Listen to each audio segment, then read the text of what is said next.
Welcome to another episode of the Birdie Golf Club podcast. And this week, it's a real pleasure to welcome Rohan Miah, who is currently playing on the Clutch Pro Tour. I think I've got that right, Rohan, yeah? And he's just gonna, we're gonna get to know Rohan, understand what it's like playing on the Clutch Pro Tour, just really trying to make it in the world of golf, essentially, as a professional golfer. So Rohan, thank you very much for joining me. I know you've just said you've just got back from practice, No, getting ready for next week event. So yeah, how's it yeah. going? It's going good. Yeah, I've just come off a couple of events. Played at St Mellion last week, and the week before that was at Haythrop Park. Hmm. All clutch events just at the start of the year. So played good, had some solid good first rounds. 66, 70, the better numbers, and then Yeah, had a few flat kind of second and third rounds, made the cuts and stuff like that, but just need to keep moving forward and sharpen up certain parts of my game just to keep pushing and not have that kind of stagnant around level par or even over par. yeah. Just to keep pushing forward and really start climbing up that leaderboard for the events coming up this week and even midway through the summer, really. So, yeah, just practicing and doing what I can on the weekends because a lot of the clutch stuff is Monday to Thursday. So Yep. have a day off after the Thursday, and then back grinding again on the weekend, and start again at the beginning of the week. So yeah. Because a lot of people would look at the schedule and it looks hectic, but when you're considering what you're playing for, Mhm. it's actually quite a finite amount of events, really, isn't it? It's not a huge amount of time to one prepare and to two obviously make a statement to get your sort of going into your challenge tour cards, some DP World Tour event starts and things like that. So the pressure cooker of that situation, how are you finding that experience?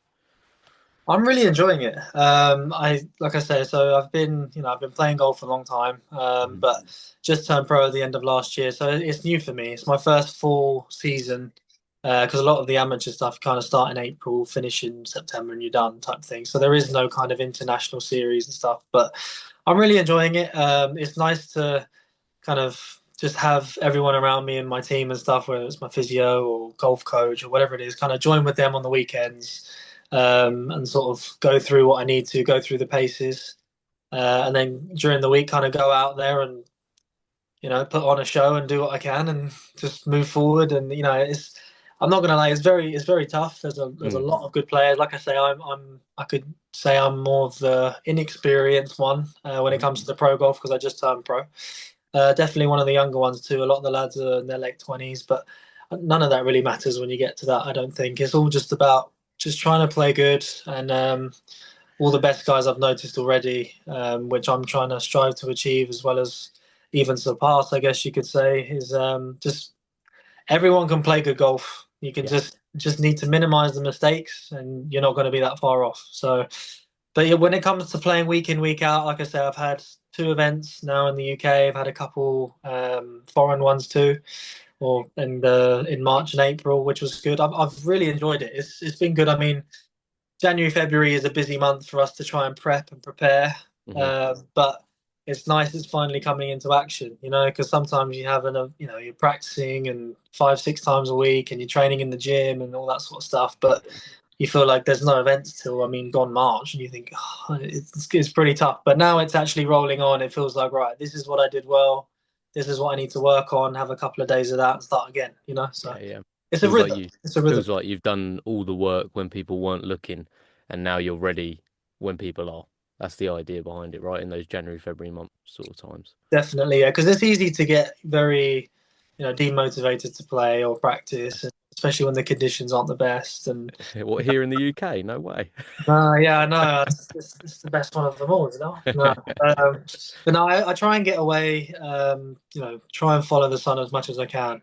But for most of us, even a few weeks here and there, it's not easy to practice. But Yeah, like I say, it's nice now that the weather is better and we are playing these events and we are in the middle of the season to go, do you know what? We are playing and moving forward. It's kind of this is what I was here to do. I wasn't here to practice on the range for 2, 3 hours a day and do other things in the horrible weather and do nothing with it. So it's nice yeah. that it's coming around full circle now and actually in the season. So it's That been good sounds though. great. I've enjoyed it.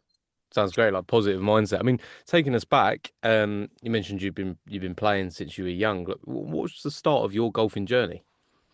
So I first picked up a club when I was 5 years old. Hmm.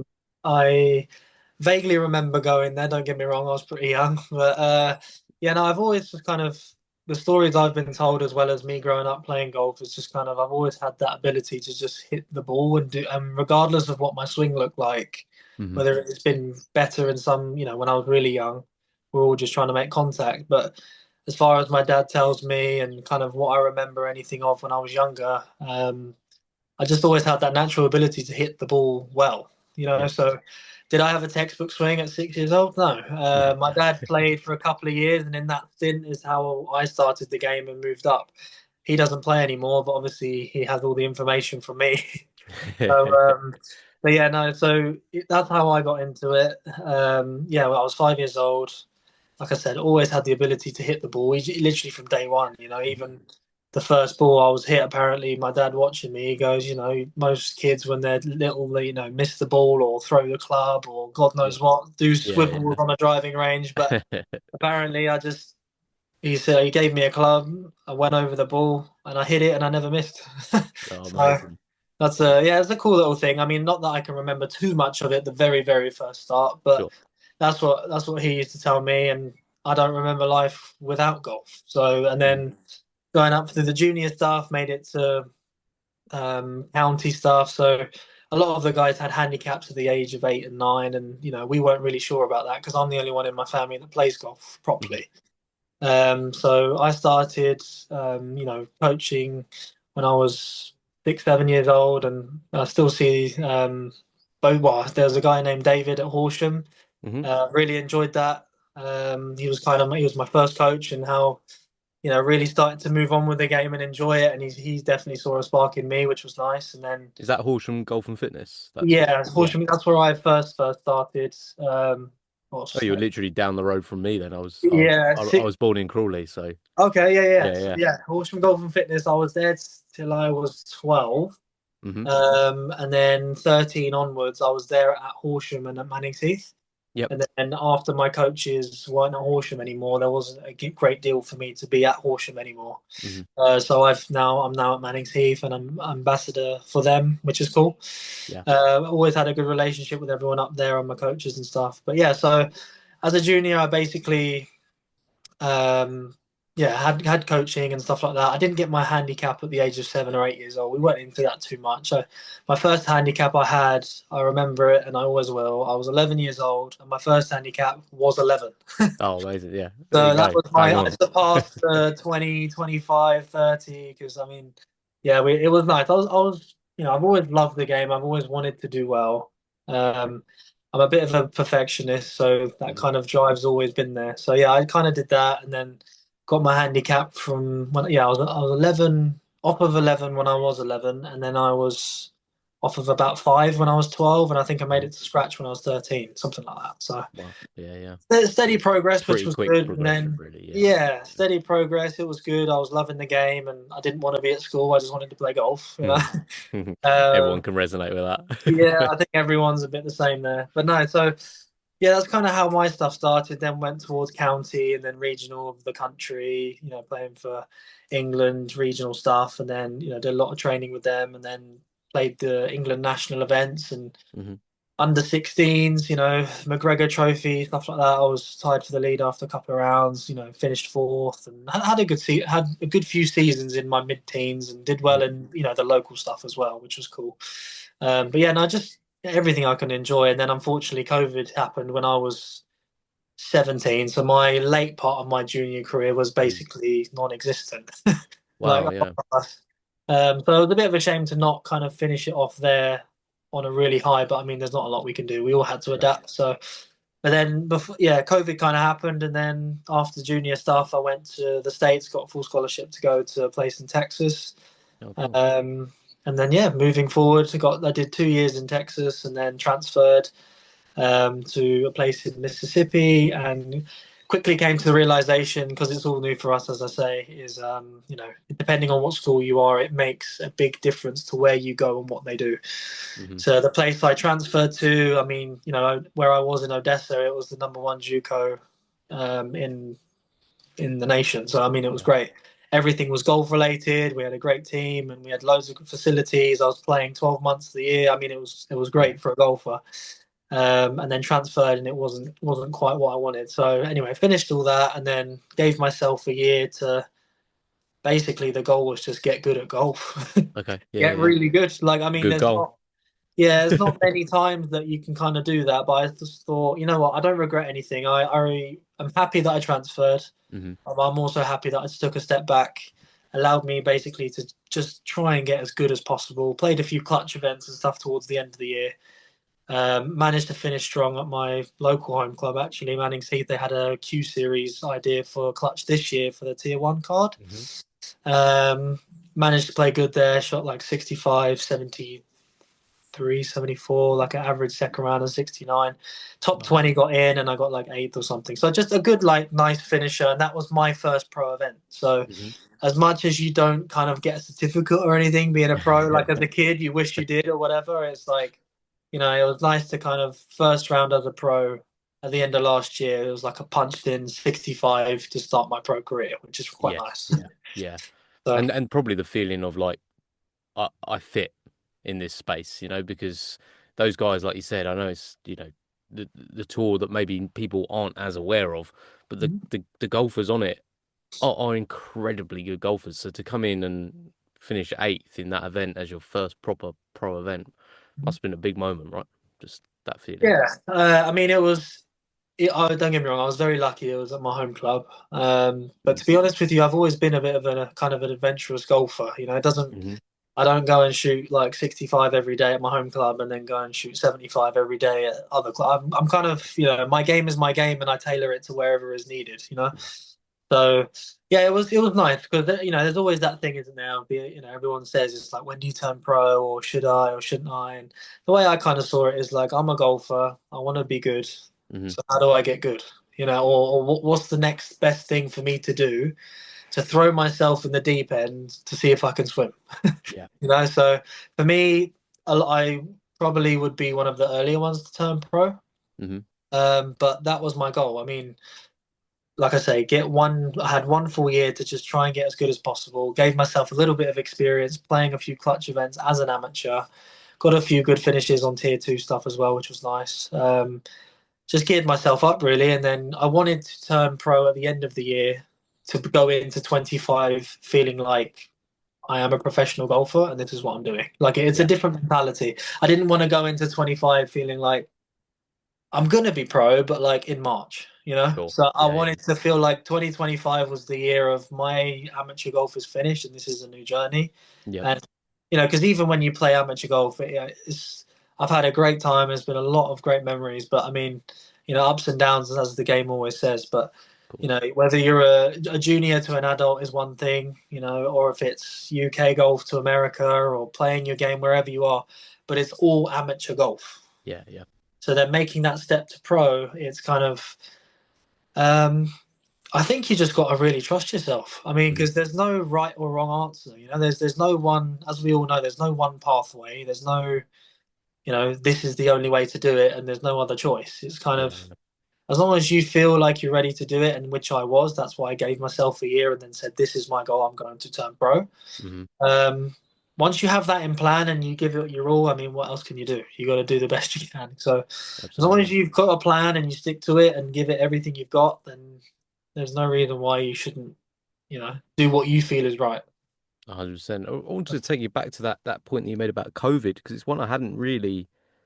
I don't think I hadn't thought of it. And maybe the listeners are the same. That I mean that period of where you were playing like junior golf, and then that period of 17. Did you say it was when COVID hit? Yeah.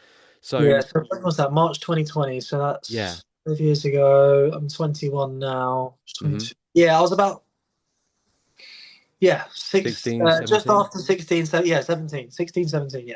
So was there quite a noticeable thing of like a drop off in that period of players that because that was quite a big hit really when people were playing that regular amount of golf that you probably were Mhm. and really sort of getting into motion of okay, can I now become like an elite amateur and where can we go from there? Did you notice and maybe did you know some people that were at that stage, but because of that time, which I think everyone found difficult, just sort of I mean, psychologically as well, with what we were having to deal with, Mhm. and with not seeing people and everything like that as well. Did you notice that there was quite a big drop off in the junior game, and then when you came back and sort of playing amateur level, those people weren't around anymore, or did people stick it out? I mean, the people I surrounded myself with in the teams I was in was the kind of England regional and you Yeah, know the top guys. When it came to the junior side of things. sure, So yes, I mean I wasn't playing, in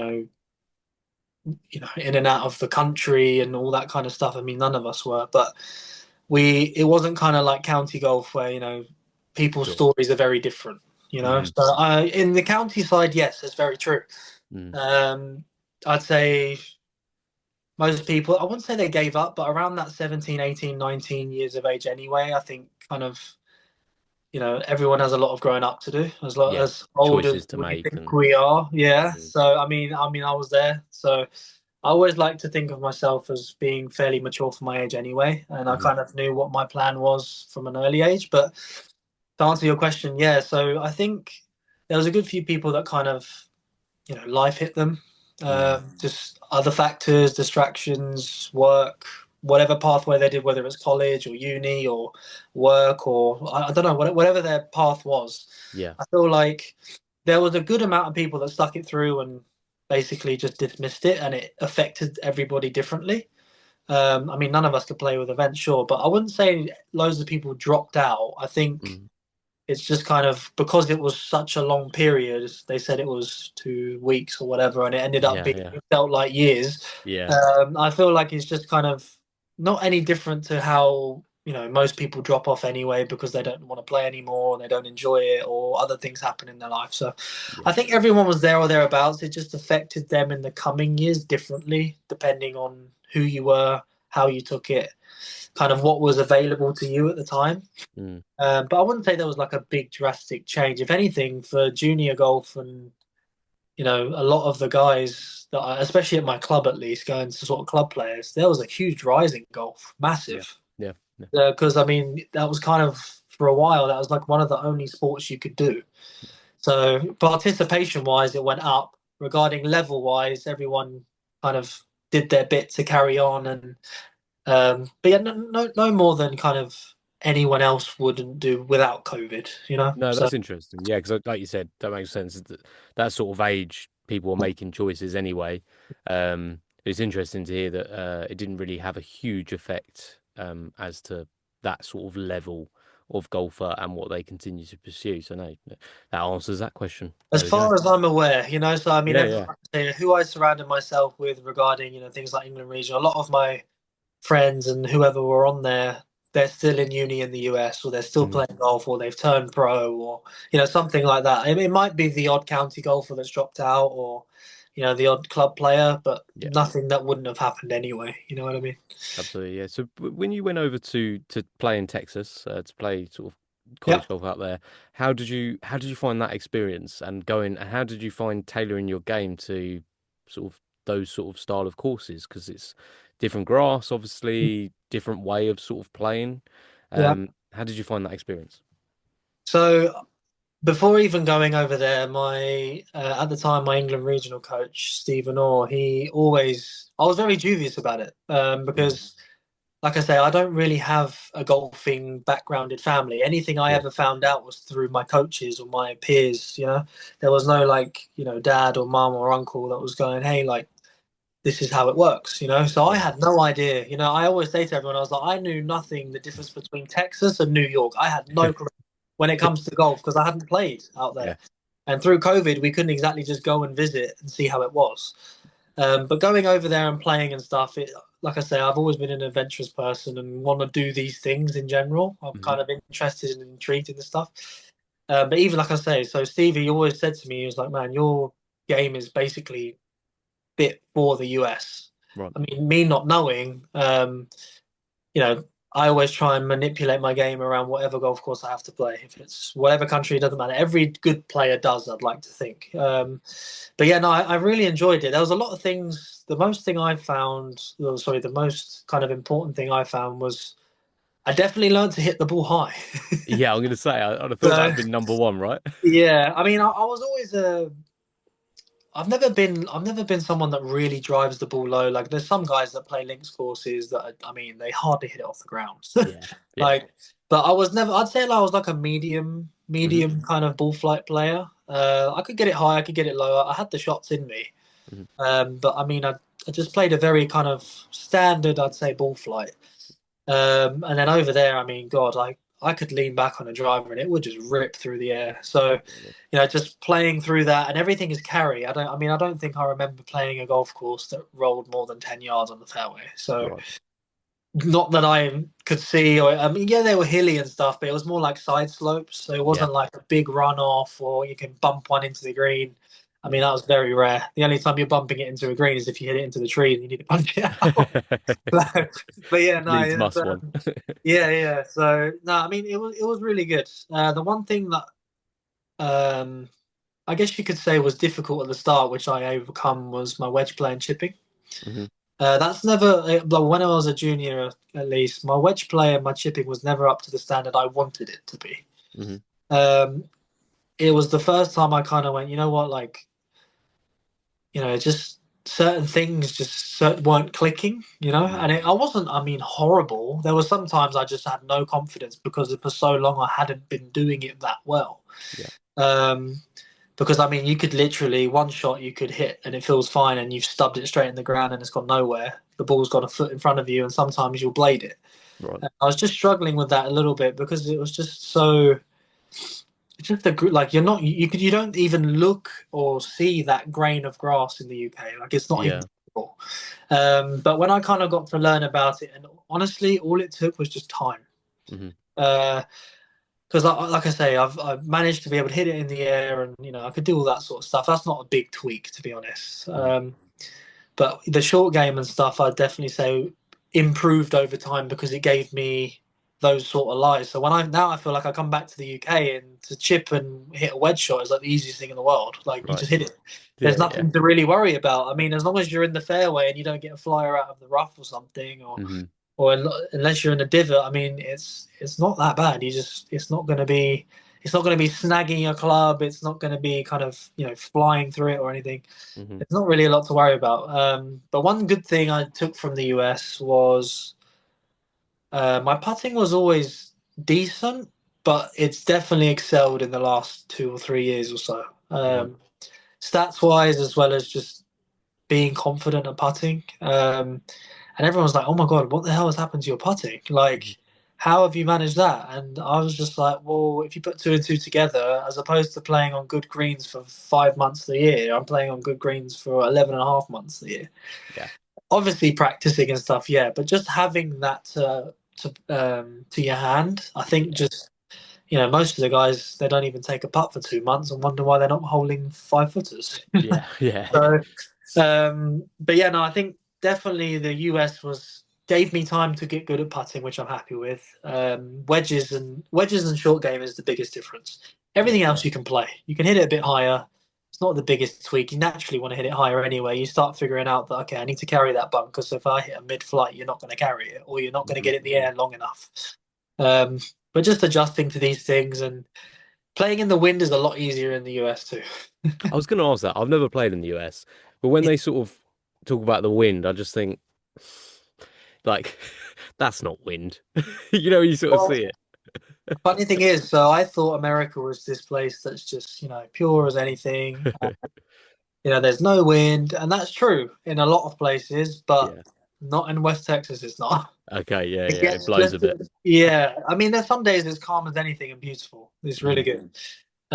And then there's some times where, I mean, I remember playing an event and it was blowing like 40-mile-an-hour gusts, Oh wow. Yeah. it was crazy. But like the general wind, like a one club wind, if Yeah. something's, playing maybe 10, 11 yards into something like that. Hmm. The funny thing is, in the US, especially, it was a little bit above sea level, but nothing crazy, not like Denver or anything like that. Mm.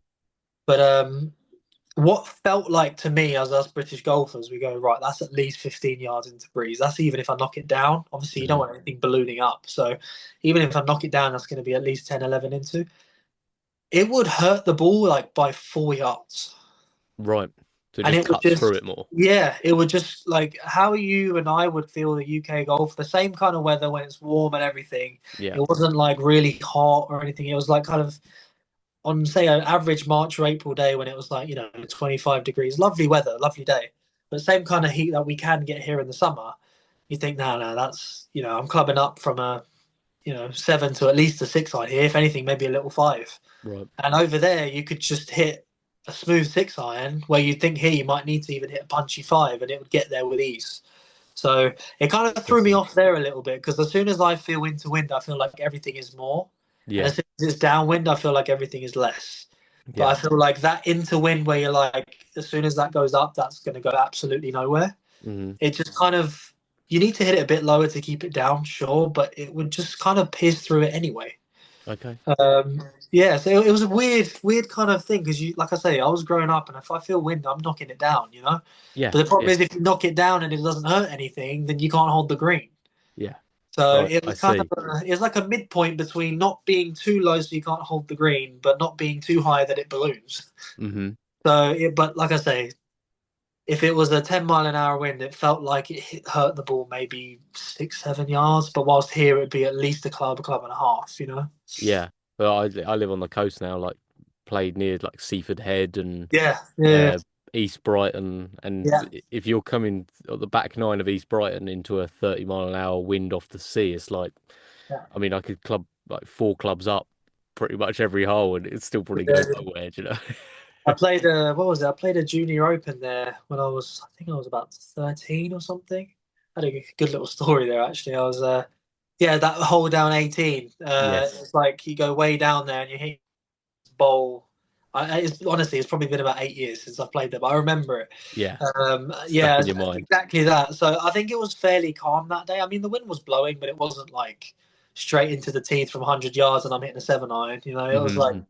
it was fairly normal. But yeah, just little things like that. Going back to the junior stuff, that was funny you say East Brighton. That was a memorable one because I remember playing these things as a kid and wanting to do well, and it was I was always ready to play kind of Hmm. thing.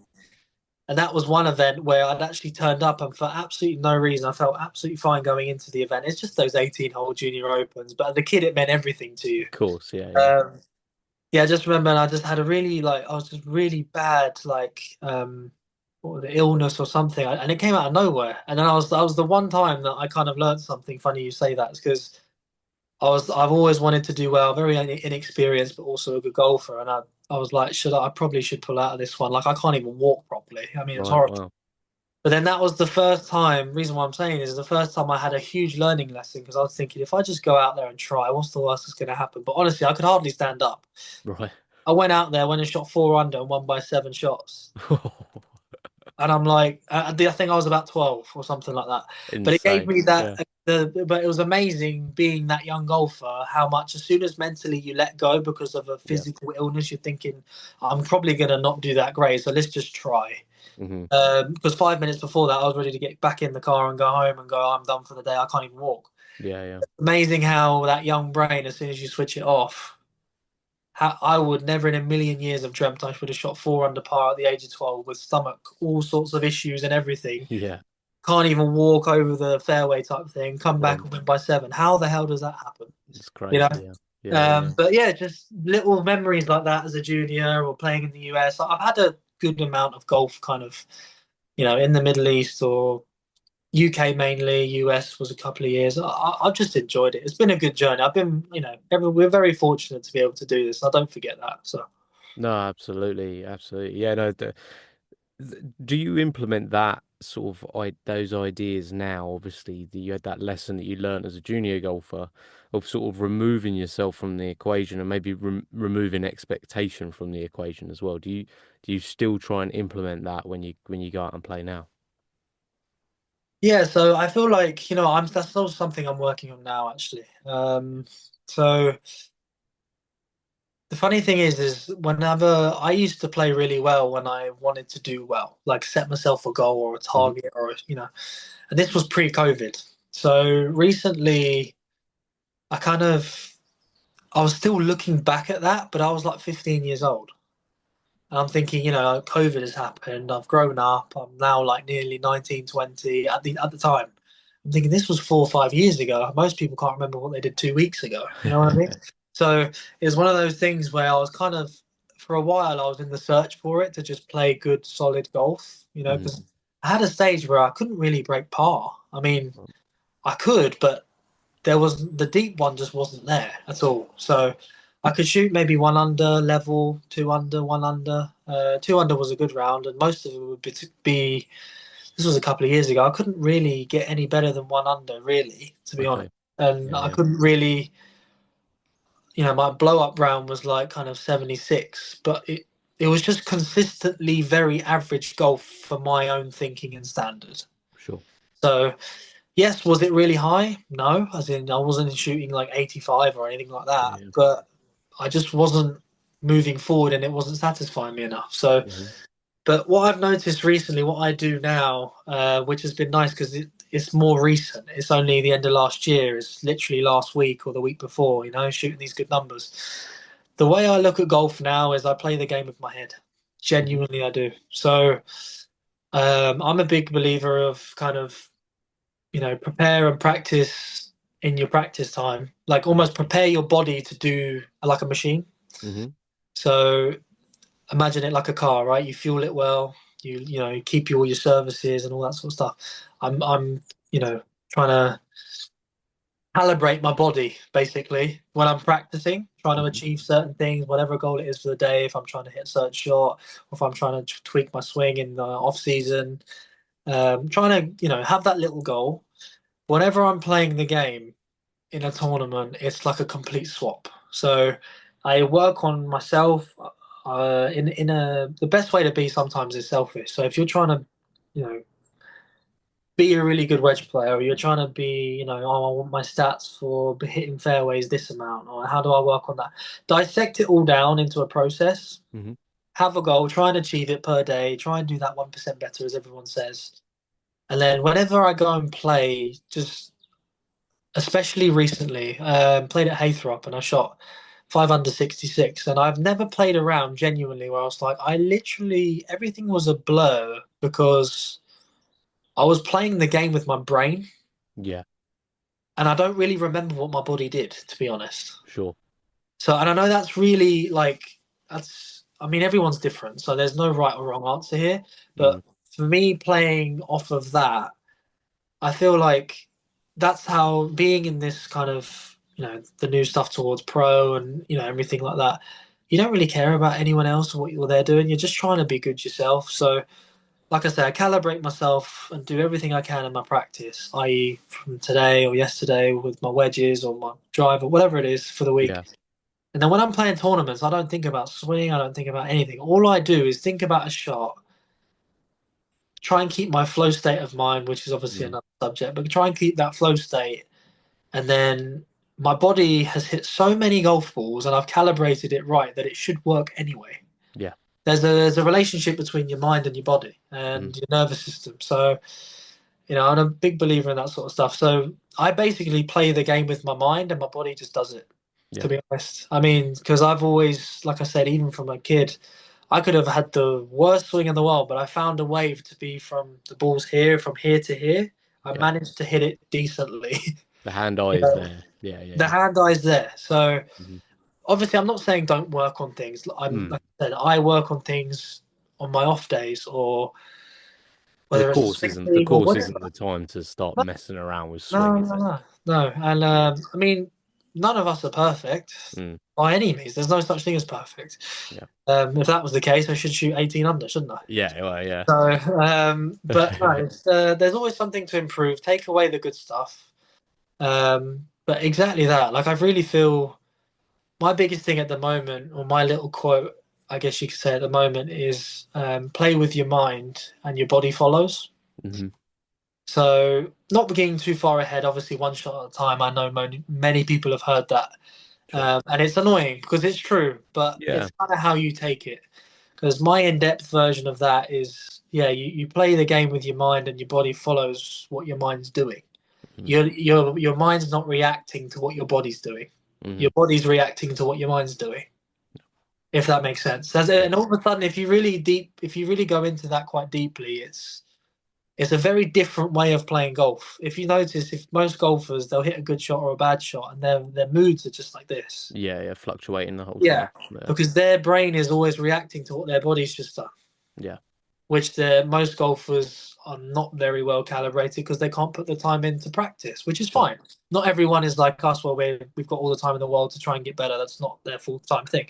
Yeah, But my thing is, my body reacts to my mind. My mind doesn't react to my body, and yes, that also helps me to keep a very even keel throughout. even, yeah, even around the way. So I mean, we've all had that when we were young, going, "Oh no, that was really bad," or "This was really good," and I just don't like being up and down like that. I feel like I have a headache after 18 holes. Yeah, yeah, I feel like what am I doing? yeah, But if I can just focus on one thing at a time, and my body reacts to it naturally through practice and calibration of the work I've done, yeah, it will happen.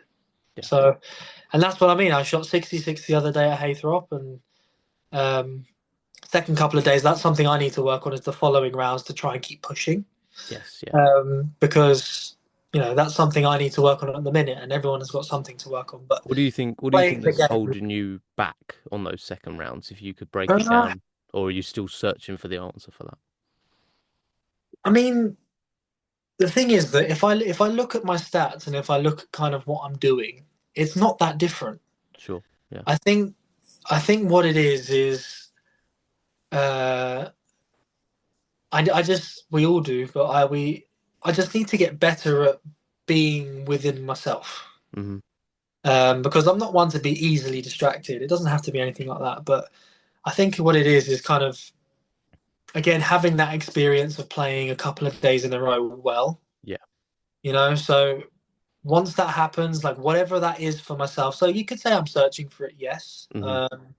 But once I have got that, I'm going to hold on to it and never let go. Believe me. Yeah. Bottle it up. Uh, yes, and write it down, do whatever the hell I need to do to make sure that this is not going anywhere. This is Yeah. kind of my formula to play well consistently. Yeah. So I mean, I'm not playing like horrible, horrible golf. It's just exactly that thing. The best guys on tour make the littlest mistakes. And I Yeah. feel like when I have that round of, 73, 74, even 70, whatever it is, it's kind of just the birdies are not quite dropping. Mm. And then after a while, it kind of catches up with me, and all of a sudden, the bogeys start happening from silly spots. Yeah. Yeah.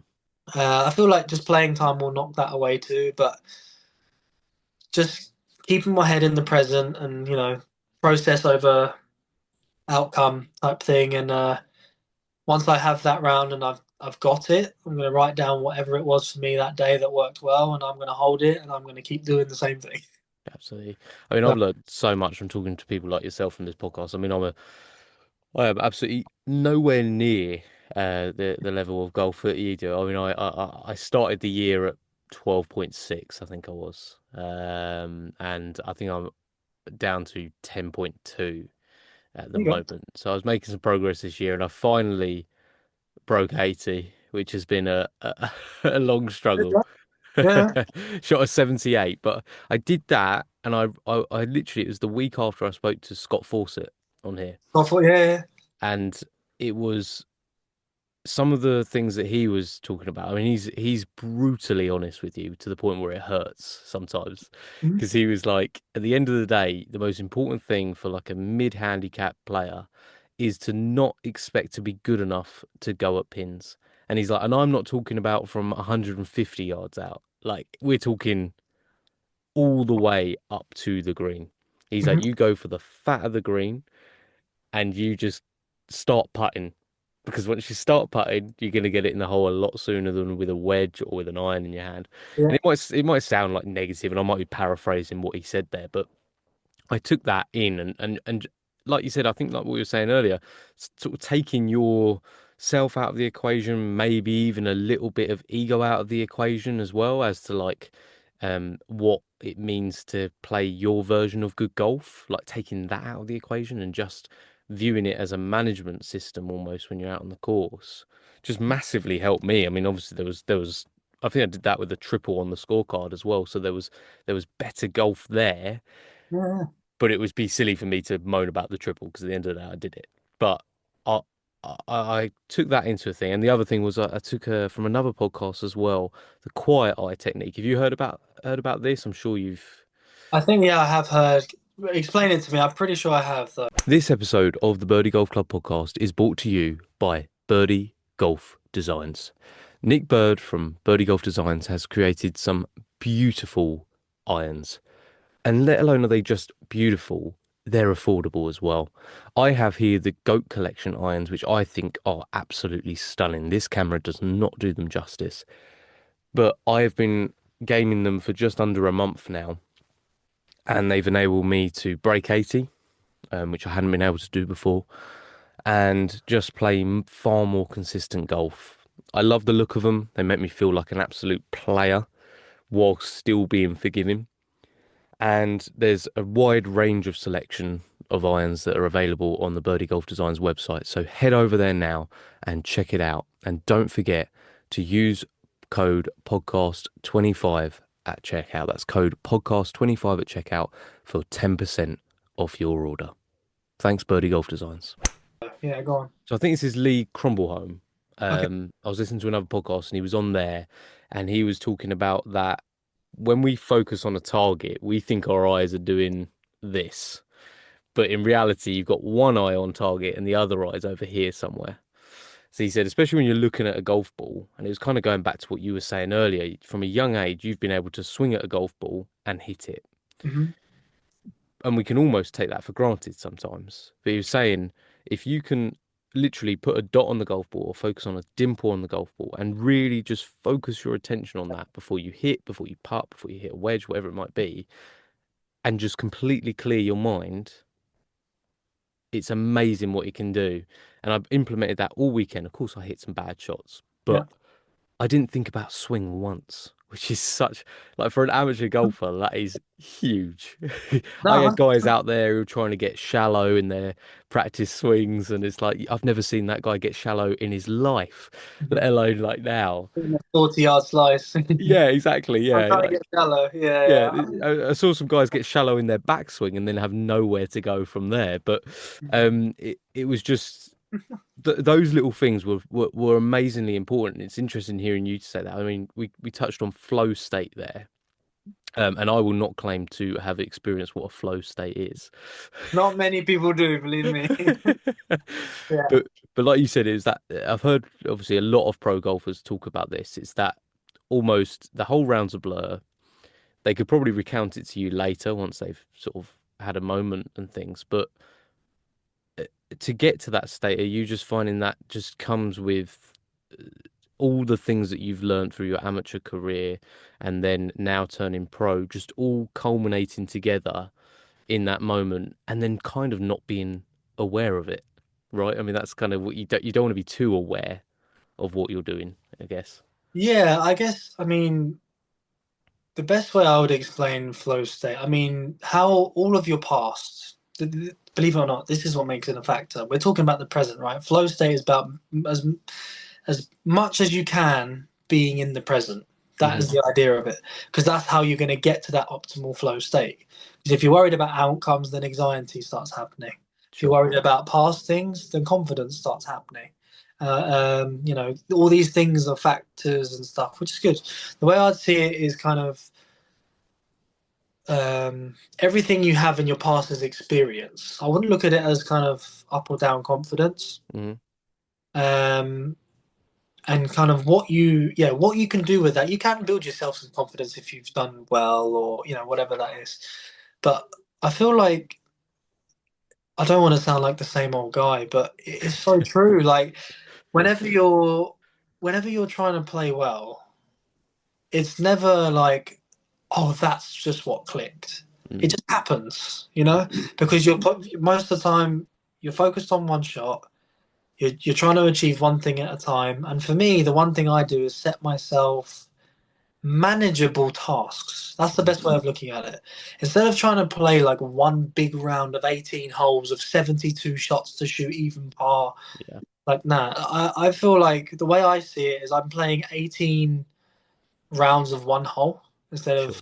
one round of 18. And there's loads of different ways that people say it. They say 3 of 6 or whatever.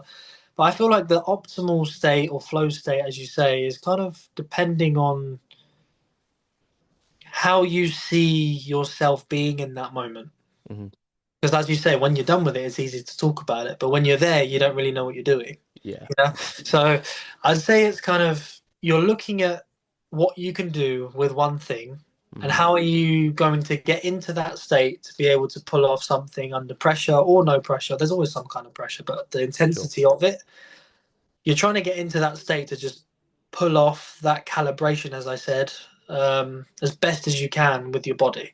Yeah. But the way I'm seeing it, if I'm in a flow state and my body's following my mind, then it's already there. There's no reason why I shouldn't hit a good shot. Hmm. Of course, yes, there's pressure, there's nerves, and that's fine. Heart rate, there's all these things that you can reduce, breathing, or like I said, towards the flow state. But I think the way I've kind of tackling golf at the minute it seems to be working for me is if you ask most of I'm sure these listeners or anybody in golf or amateur golf or the average guy that plays pretty decent golf, I'd say 95% of them are always reacting, or more probably, but 95% of them are always reacting to what their body's doing. Hmm. Yet golf is not a perfectionist sport. It's basically the game is who can fail the best. Hmm. Yeah. you know, Yeah. Yeah. or no, like who can fail. Yeah, who can? Yeah, in it, so Yeah. it's like you're always going to fail. It's just Yeah. how bad are you going to fail? Yeah. How small can the miss be? Yeah, Yeah. exactly, and that's the point. So, I mean, I think that's where I'm tackling it at the minute. If you, like I say, if you ask the amateur golfers or the average guy, do you react to your body or does your body react to your mind? And I can Hmm. guarantee it's the first one every time Yeah. Yeah.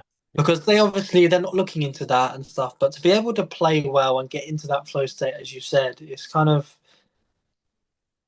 there needs to be a connection there. There can't be like such a big difference where your mind's running 100 mile an hour and your body's shaking. Yeah. There's got to be flow state and a flow between yourself, Sure. Yeah. It's Yeah. like you got to be able to put one foot in front of the other, be in the moment, keep that box breathing, or however you manage yourself to just be able to hit a shot. And there's ways to prepare for that. There's ways to breathe. There's ways to calm yourself down. Um, but at the end of the day, it's all about what works for you. Yeah. And the thing is, as well, I feel like a lot of people, including ourselves, we always think we have to go and shoot 64 to go and play well. Yeah. You do sometimes, but it's very rare. Mm. Most people, if you shot 69 every single week, you're going to be on tour and you're going to be doing extremely well. So, Yes. Yeah. I mean, that's obviously what we're striving for. Everyone else, someone like yourself, you're trying to break 80 or Yeah. someone's Yeah. 90 or whatever it is. Um, I just feel like my biggest thing that I always learn, especially my little hero is Tiger Woods. He's always been Hmm. my, that guy for me. Um, his thing was basically his three things were smash the par fives, annihilate them, hit it to 20 feet, and be a great lag putter.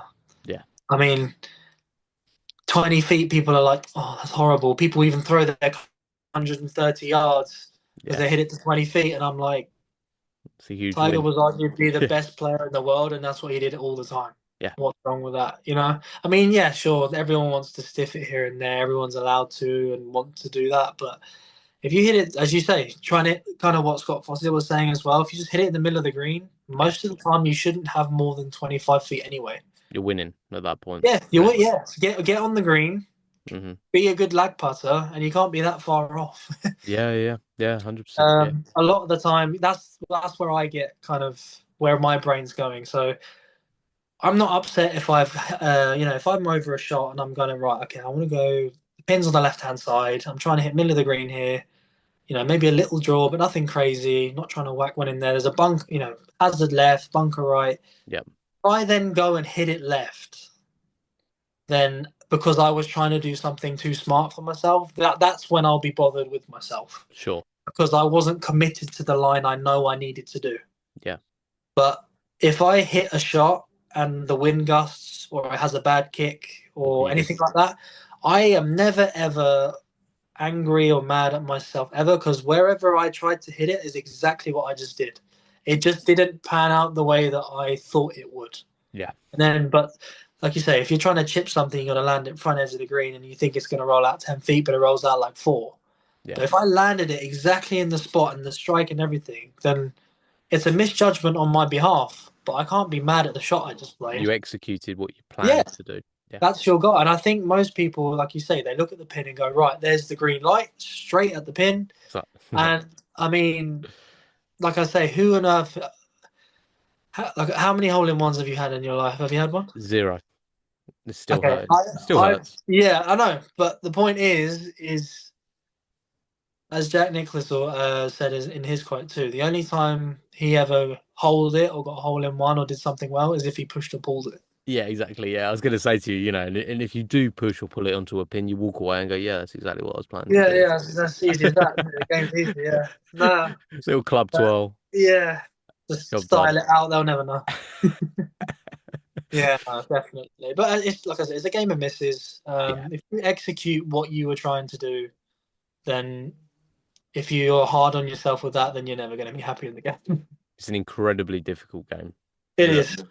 It's is hard. insane that we all play, basically. I mean, it's I know. just so hard. But in that moment of whatever level you are, Mhm. that moment where you kind of achieve something that you've wanted to achieve for a long time, I don't know another sport that gives you that feeling because of how difficult it is. Yeah, no, 100%. And I feel, that what I always try and remind myself of that too, because Yeah. for us as well, kind of, or where we are, or on whatever tour you're on, if you're a pro or even a really good amateur, I feel like after a while it can get a bit monotonous. Mm. So it's like you turn up to the driving range or you turn up to the golf course and everything's just boom, boom, boom. Some days you really need to do that and it works. Mm. And some days you just need to look around you and go, life's not that bad. Yeah, Like, it's pretty good out here. I mean, the game is hard. It's supposed to be. Nothing in this world is easy. If no, you're that good at it. exactly. So, And I it, guess as well, with looking at, I mean, to bring it back to your home course now, Manning mm, T, mm, um, like you said, when you look around you, when you're playing in that sort of setting, yeah. as the deer are running across the first sort of like fairway and stuff like that. I mean, how have you found Manning's Heath's facilities and everything like that for sort of honing in your game for this season? Have you really enjoyed being part of Manning's Heath with that? But yeah, Manning's Heath has always been really nice to me. Mm. Simon, the manager, you got all the guys in the pro shop, and even just the members. They're all. You go in there and you feel like this is not a bad place to be. So I mean, unluckily, we all have the bad weather in the UK. Because it's on clay, it's a little bit wet in the winter, sure. Yeah, But I mean, in the good weathers, when all the golf courses are there, you've got an academy hole where you can drop balls, your own balls, hmm, on a fairway. Because it used to be an old 18 hole, they switched it to 9. But that's it. Yeah, basically, there's an old hole now where you can just drop your balls from, I think, 150 to 200 yards or so. Big nice. old green, just hit it into a green, which is obviously great practice for anybody, Yeah, myself or anyone that's trying to get better. 18 holes is a good quality golf course. I mean, it's not just, bash driver everywhere. It's really no, it's not. Yeah. strategic and, you got to do the right thing, pull off the right thing. And then I feel like a lot of the times I go and play the Kingfisher course, which is the 9 hole, Hmm. um, because the only thing with the waterfall is an amazing golf course. Yeah. I really do like it genuinely, but there's only kind of one way to play it. Yes. Yeah. So I mean, apart from the first the first hole, possibly second hole. But after from like 3 to like I'd say 11, Hmm. 12, and then the rest on throughout is kind of depending on obviously the wind or the condition or whatever. You have to hit the same kind of shot.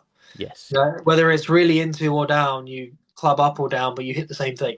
Hmm. Whilst the Kingfisher course, I like to go out and play from the front tees and try and shoot as low as possible because you can Yeah. basically hit driver everywhere. Hmm. Or you can go and 4 irons your longest club and play from the tips and make it really long. Hmm. So it's a good practice wise moving forward and testing different parts of your game. I like to go on the Kingfisher. Hmm. because I can basically make the golf course my own. Yeah, yeah, yeah. If I want to, if I, for example, next week, if there's basically driver everywhere, if that's the case, then I'll go and try and shoot as low as possible with a driver and Yeah, have drivers and wedges. And then if the next week it's like really, really tight and fairly short, but you have longer irons off the tee, longer irons into the green, then I'll put my drivers away and have a 4 iron as my longest or 2 iron or something and just go and play that. Um, but great golf courses. If you're trying to have a bit of fun with your game, the 9 hole, like I say, that's the reason what I do. yeah, Then 18 holes at Manning's, I mean, it's a great layout. I mean, the 11th hole, I think it was like Gary Player said it was like his top 10 favorite hole in ever. yes, So yeah, yeah, yeah, so I mean, it is really good. Driving range, you've got a nice little driving range there. My best thing is always just go and play, you know, yeah. because I've had my times where I've hit it good on the range and we've got a good short game or whatever it is. But if someone says to me, "Oh, would you prefer to hit it really good on the range or go and shoot 65?" I'll take 65 all day long, Of course, yeah, of every course. single time. So regardless if I hit it good or bad, doesn't matter. I saw that. I don't know if you've seen that really slow motion video of somebody hitting off mats. Have you seen that one? And Where about? it's just it was on Instagram. I saw a video of it, and it just shows like an iron coming into compression towards the ball, but Oh, where it rises, right? they've hit Yeah, it fat, and yeah. the ball just jumps up and hits the center Makes of the the club best. face. Uh-huh. I mean, I'm fortunate. I have Seaford Blatchington just down the road, which has a grass range. Yeah, And that's just so important for people's game just to hit off. If you're gonna go down and beat balls down the range, try and do it somewhere where you at least are hitting off grass, yeah, because the difference otherwise and going out and getting, say someone's never played before and all they've done is just hit balls at a range, and then they go out and find themselves in a bit of a dodgy lie, ball below yeah. Back feet. down a little bit. Yeah. You got no chance, like No. no chance. So. Yeah, that's great. I mean, yeah, the facilities at Man City are perfect for that. I'm going to be there next month actually to do a little bit with Man Heath, and like you Nice. said, Simon's a really great manager for that club. Amazing. Yeah, yeah. He's a good lad, and everyone. No, he's a real gentleman, and he knows what he's doing, and he's always got the club's interest at heart. And he's the one that's helped me to be kind of, an ambassador for them, and I've helped them with a few social media bits, and Hmm. more than happy to do things like beat the pro for their corporate days and stuff like that. And in Yeah, return, yeah, we just have a really good connection between all of us. So, and it's been really nice actually. It's a lot of fun kind of videoing. I've just been doing a course saw management that. series. So that's been fun. They're bringing that out every Monday. Happened to play pretty good as well, which was Yeah, nice. That's yeah. always makes it feel a bit better. It's one of So, those where you're like, and this is where you go for center of the green and you push it to like 3 foot, and you're like, and yeah, if you do that, you do that, and you just tap in and walk yeah, away. yeah. Well, it's funny because I had a lot of people. The first time it came out, I hit my 2 iron, and when you just play a hole and you just play it absolutely flawlessly. Yeah, yeah, it just Like, goes well. it was just an arrow. Like both shots were an arrow next to the pin and tap, but the pin was in the middle. So in all fairness, Okay. I mean it can't be that bad. So I wasn't being too aggressive, but yeah, no, Friendly pins that yeah, day. yeah, at least on the first hole. But no, I played really good and it was nice. But the amount of people, it was quite funny actually. Like, oh, did like as in my family or people that don't really play the game much. It's like, oh, really? You actually hit it there? I'm like, no, I've never played the game before. I don't know how to do that. I should be hitting it over the green or in the bunker. And I'm like, That's an interesting dynamic because you said your family not really hugely into golf. Your dad played a bit of golf, right? But how, are they more into it now, or is it still like this sort of foreign thing to them? I can find no, that. no. Obviously, they understand the rules of the game through me. Yeah. My dad understands generally, but he doesn't play to a standard where he can understand or manage a game. You know what I mean? Okay. Sure. Like Yeah. Yeah. put him on a range or give him a putt, and he's always been pretty good somehow after not hitting a ball for 2 years somehow. Yeah. But if you try and talk, let's say golf language, Sure. Yeah. maybe I want to. This is the percentage play, and I don't want to be in the bunker, and I want to hit the left side of the fairway because that gives me a good angle in, and these kind of things. Yeah. Managing your game. Mm. Um, to him, the way he looks at it is like, if you need to make a par, just hit a 7 iron off the tee and hit another Okay. 7 iron into the green. and just hold your par and walk on. And to be honest, he's not wrong. He's not But wrong. No. but the idea is obviously you have to tailor the course to your game, and I think that's kind of a spot where it's difficult because to them it's obviously I'm pretty long off the tee, which is nice. I've always Mhm. kind of had that and been into my gyms and stuff, so Yeah, I do enjoy that. But them, I guess you could say they understand it. They understand the game. They understand the quality of the game and yeah, how difficult it is through me. They've watched me growing up as a kid and stuff. I think just for them, it's more to have a really good conversation like this with you, for example, like the yeah, quality of what the game is, just to try and break 80, just to yeah, try and hit the middle of the green. Why is that? yeah, I'd tell that to a non-golfer that hasn't played. They're like, well, why wouldn't you just go for the pin? yeah, Right? It's kind of that's the idea. So I guess the idea of the percentage play doesn't appeal to them much. yeah. I would say Just that, because they that's don't play. relatable though, because the golf trip I went on where I broke 80, there was literally we had guys they're all into their golf, but you try and explain like decade system Oh to yeah. like a 25 or a 30 handicapper, and they're just going to be like, I mean, I don't know what you're talking about. Like, Hmm. why wouldn't you go for the pin if you're just off of it? And it's like, well, it's tucked, and Hmm. so I think that's relatable for a lot of people. But I Yeah, think generally people that listen to this podcast will probably, I'd imagine, most of them be in the frame of mind where they're over analyzing for sure. yeah, no, definitely. I mean, you know what? Sometimes there's always that man. I always try and manage everything, whether Mm, it's in golf or in anything. It's like you can have too much of something and you can have too little of something. You got to find that balance in absolutely everything. So I just feel like whatever you have, whatever you do, just to me at the minute, I really like speaking to people that have done what I've done or better. yeah. So I'm not saying they're the only ones, but if you can Mhm. surround yourself with the people that have done what you've done, or they're improved, or they're better than you, Yeah. just like soak up whatever they say to you. Like Mhm. honestly, because I feel like a lot of it, especially the club golfers, are ego players. Oh yeah, yeah. And it's just like, oh no, so it is what it is. But deep down, they're like, how do I get 3 shots better? Yeah, they've So got that sweet local course yeah, handicap, members handicap going on, and they're just living off exactly. of it. Yeah. Everyone's at the end of the day, who doesn't want to be in their comfort zone, right? Oh, 100%. Especially if Yeah. it's an enjoyment. But I think just if you're really trying to get better, if you're really trying to, or you're at that stage where you've got better, but you sort of stalled, they hit that wall. Hmm. Um, People are so important. I mean, to me at the minute, even being a newer pro on tour or on the Clutch tour at least, I've played with so far. I've had what 5, 6 events, and I've played with an ex-DP World Tour player, two of them, Challenge Tour player, all these kind of tours and stuff. And I mean, obviously we're playing an event, so I don't have loads of time to chat to Sure. them. But what I'm absorbing is what they're doing, you Hmm. know, because and if you ever speak to them, they always say, I mean, don't be so. Even for us, we're all trying to think, trying to do really, really well, like we want to. That's what we work hard for. Yeah. But the guys that were on DP World were telling me, they were like, dude, I mean, half the guys on Clutch hit it just as good, if not better, than DP World players do, Hmm. or PGA Tour players, whatever. But what they do is they just play boring golf, i.e., that 20 feet, Yeah. make the odd putt, don't do anything silly. Yeah.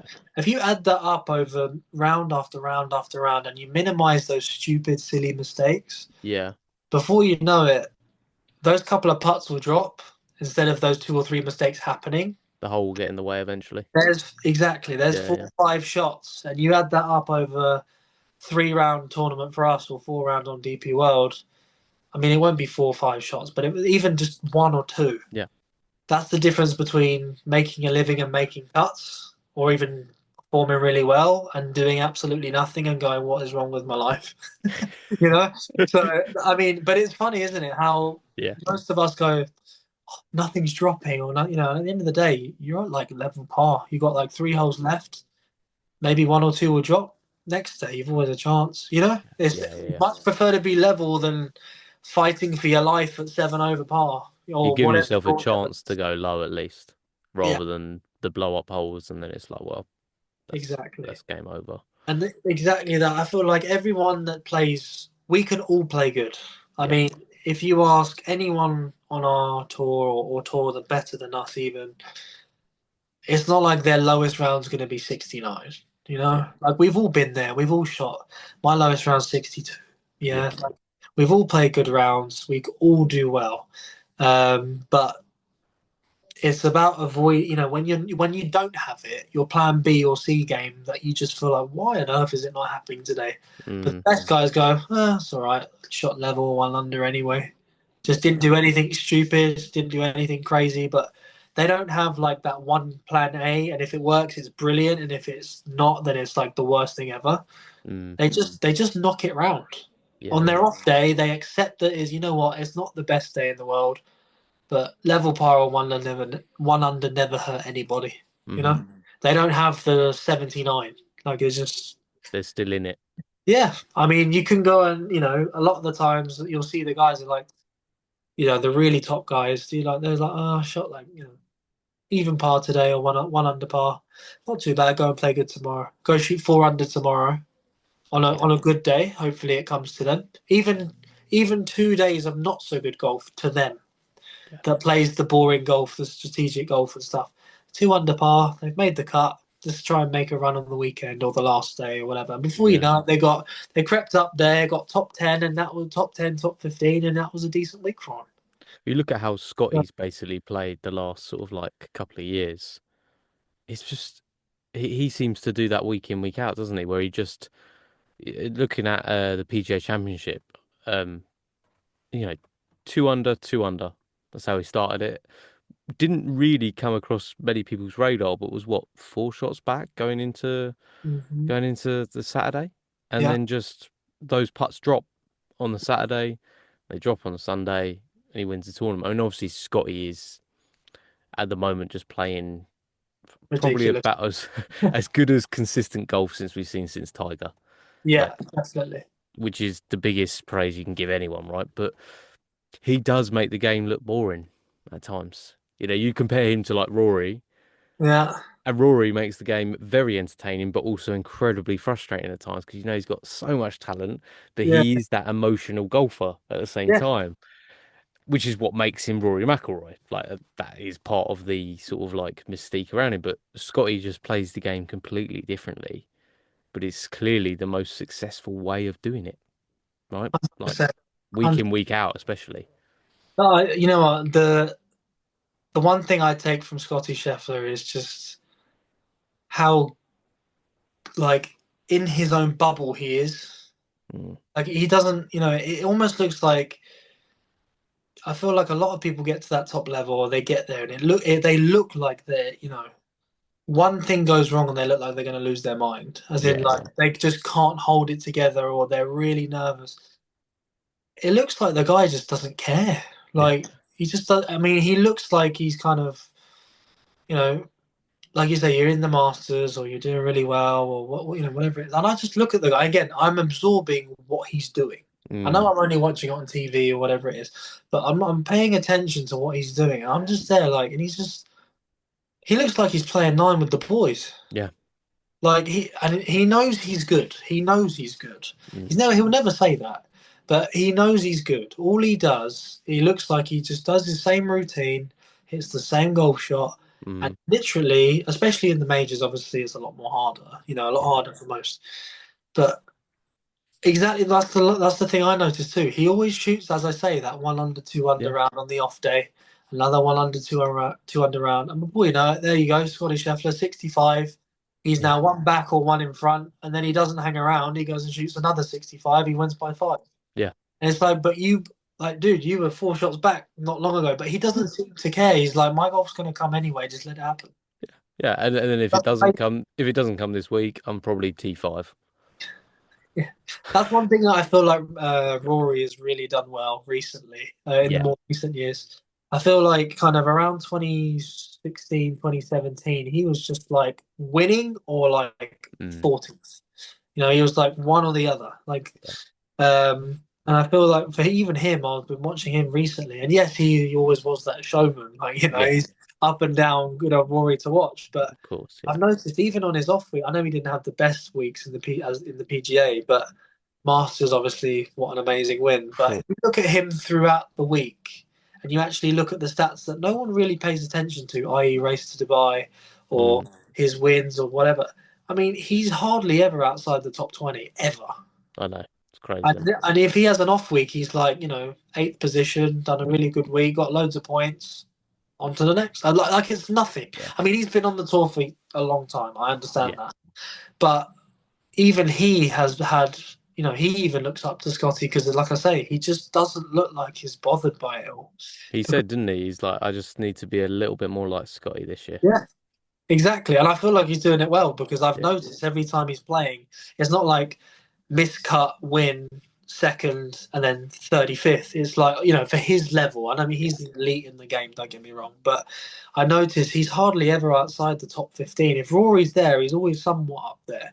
Yeah. It's kind of like Fleetwood as well. You don't really hear about him winning it ever so much anymore. But if He's you a ever look at his track top record, 10 he's like machine, isn't he? top Oh, 10 every week, but yeah. he's never like really on the leaderboard where you can really see making a run, but he's Hmm. just there. He's just like, he shoots like a 69, a 71, a 68, and a 72, another 69. And there you go. Yeah. Nice little top eight. That'll do me, you know? Yeah. But he's just a Some good golfer. someone that you just desperately want to see win, though, right? Because Yeah. he's such a clearly lovely bloke, and Uh, and maybe that plays into the part that maybe he'll always be one of those guys that might not ever win because when it comes to that killer sort of instinct moment, but then when you see him at the Ryder Cup, he's clearly got it. So I think it's just the case, like you said, there are so many good players that can all have an amazing week that it's just incredibly hard to win golf tournaments, isn't it, at the end of the yeah. day. I You feel know? like there's that top 10, 20 players in the world that you watch. We all watch. We're all fans of. Yeah, Um, that kind of really have it in them to yeah, really shine at the right time, and then the rest of them is kind of, it's a free for all. Just go and try and do your best that week. But yeah. a lot of the time, you speak to the players, and they're like, "Was I expect?" I mean, like look at Victor Hovland. Hmm.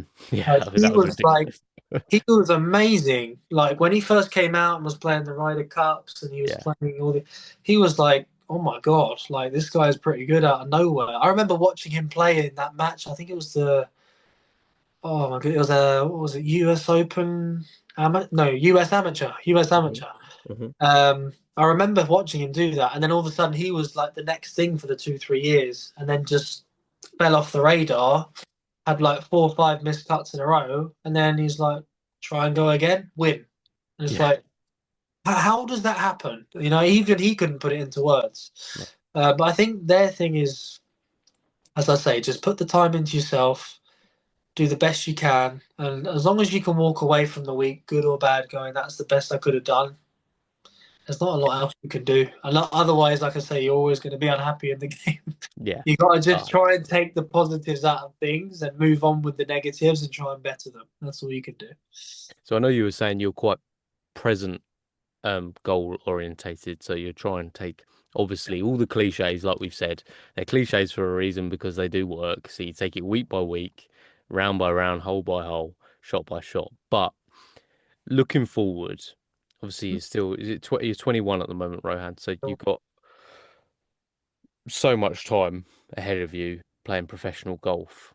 What are your say 5 year goals? Maybe this year. Maybe let's go for this year's goal. Uh, And then moving forward, where do you want to get to in the game? I think I probably know the answer because you seem pretty driven. yeah. But what would be, first of all, this year's goal? This year's goal for me would definitely to win on clutch. I mean, because it's my first year. I've given it a few good runs. I've had some good scores and stuff. But like I say, I'm looking for that week's worth of good play. Yes. My goal would to win in a clutch event, but also win, not really win the event, but win myself. So Okay. what I mean by that, obviously, yes, win the event. That's what I want to do, but I want to feel like I walk away from that going like, yeah, that's how I know to play. and it doesn't feel like extremely difficult without sounding arrogant. I'm not being Mhm. arrogant. No, no, no, I understand what No, you're saying. like I say, playing that simple, basic golf wins tournaments. Mhm. But well, I don't want to feel like I'm like struggling on by the hang of a string. I'm somehow won. Yeah.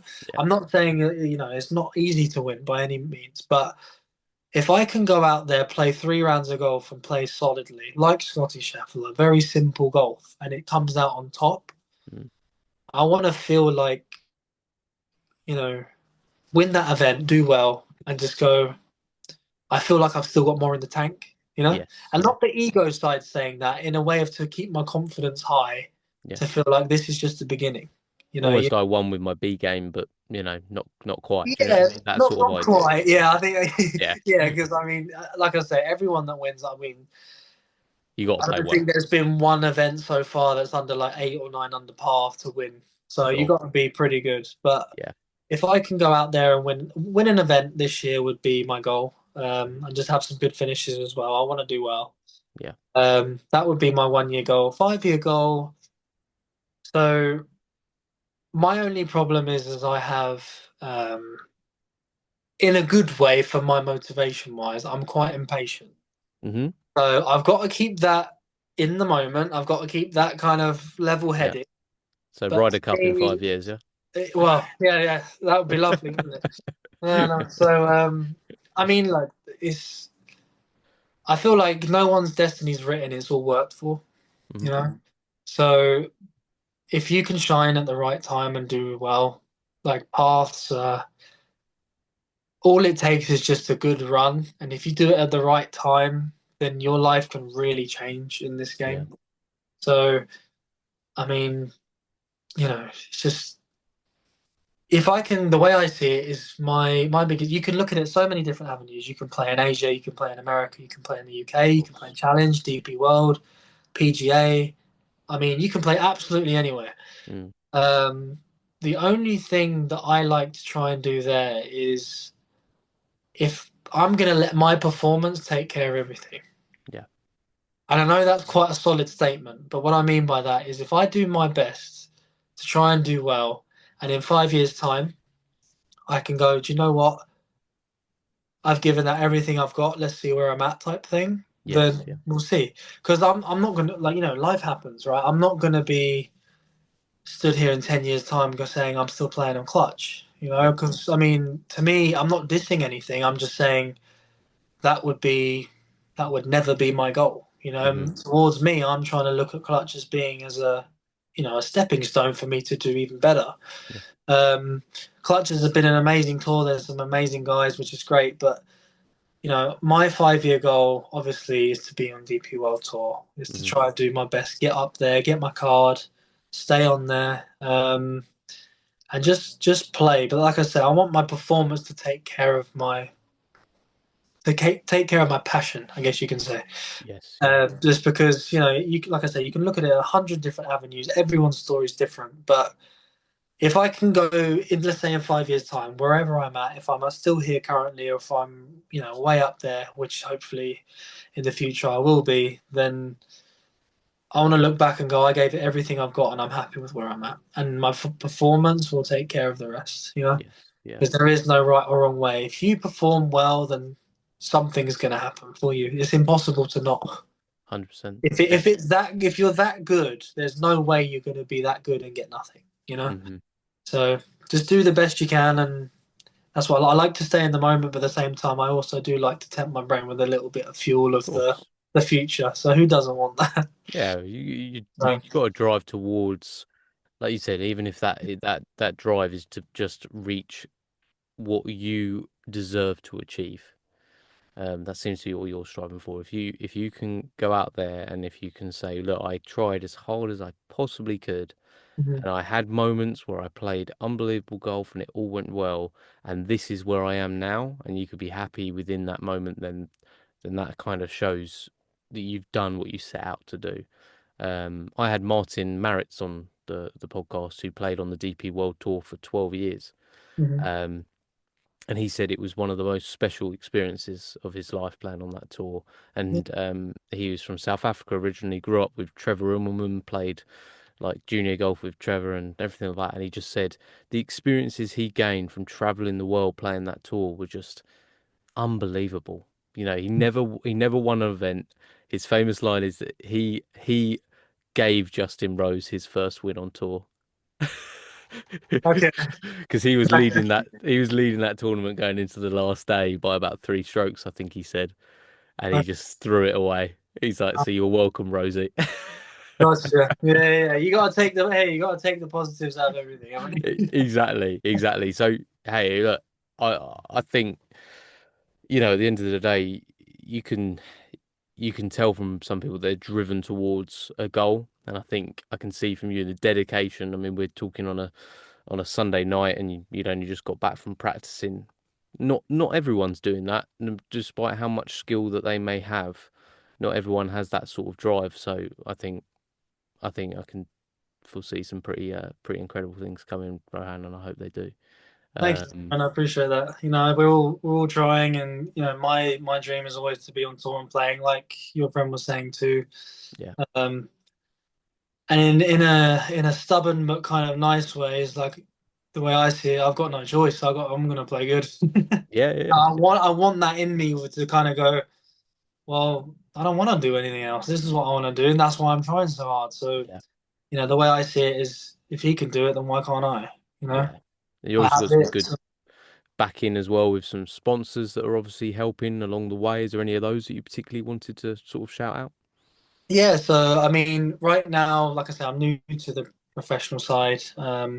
Need a few more good finishes to kind of really get some help. But I've got this really nice brand, VXS, which is just a Mm-hmm. gym wear company. They've been really good to me. Got some really, really good stuff. So just gym wear apparel, which has been great. So unfortunately, I can't wear gym stuff when I'm playing golf. So I just said, hey, I'll just wear some hats. That'll be Yeah, fine. yeah, And then, regarding Manning's Heath, they've obviously given me some shirts and stuff to wear attached with FootJoy, which is kind of, with their logo and stuff, which is nice yeah. to kind of be as part of the club, which is cool. But regarding things like sponsors right now, I'm still kind of, looking for that because right now I'm going off of my own back. Yes. It's pretty tough. Hopefully some stuff comes in soon Yeah. because, everyone, is everyone I've spoke to is really supportive, and that's great. But I think what most people don't seem to realize, unless you're in that kind of vicinity, Mm. um, is yeah, none of this is cheap, unfortunately. So Well, so uh, entry every week is like around the £450 mark? Is that right? yeah, so just a quick rundown. Basically, each event of tier one is £450. Hmm. Then obviously most of them are away. So then you have to, there's usually practice round, first round, second round, and then third round if you make the cut, and then the third round you come home, right? Yeah. UK based, I'm talking about. So it's usually 3 nights in a hotel. So you're looking at a couple £100 there. Obviously your food and your fuel, stuff like that. You're looking at about, if you really try and save as we all are, type Mm. thing, not try and, spend on 5-star hotels. I don't think No. anyone's really doing that at the minute, but yeah, you're looking at Not between yet. 800. Not yet. No, not just yet. Yeah, yeah. But you're looking at about 800 to 1,000 per week. 800 if you get lucky, 1,000 if sometimes it is just a bit more.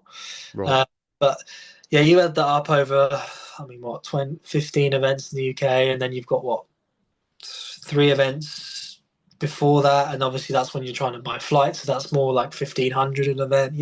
So you Right. add that up, it's not, you're probably looking at about 30,000, 40,000 a year, depending. Obviously, that's just events and tournaments. But obviously, then you've got to factor in your equipment, your clubs, your travel, Yeah, of course. your events, your memberships, your all those things that you need, even things like physio appointments. Just because you have to factor it all in. Because Yeah. if I didn't have a physio and I didn't have a coach, then I wouldn't be where I'm at today. Yeah. So Yeah. it's not just riding solo completely, unfortunately. But yeah, no. So they've been really good to me. It's nice to have a nice uniform and have a really good home club to go to. Of course. Regarding sponsorships and stuff, hopefully they come forward soon. That would be amazing. Yeah.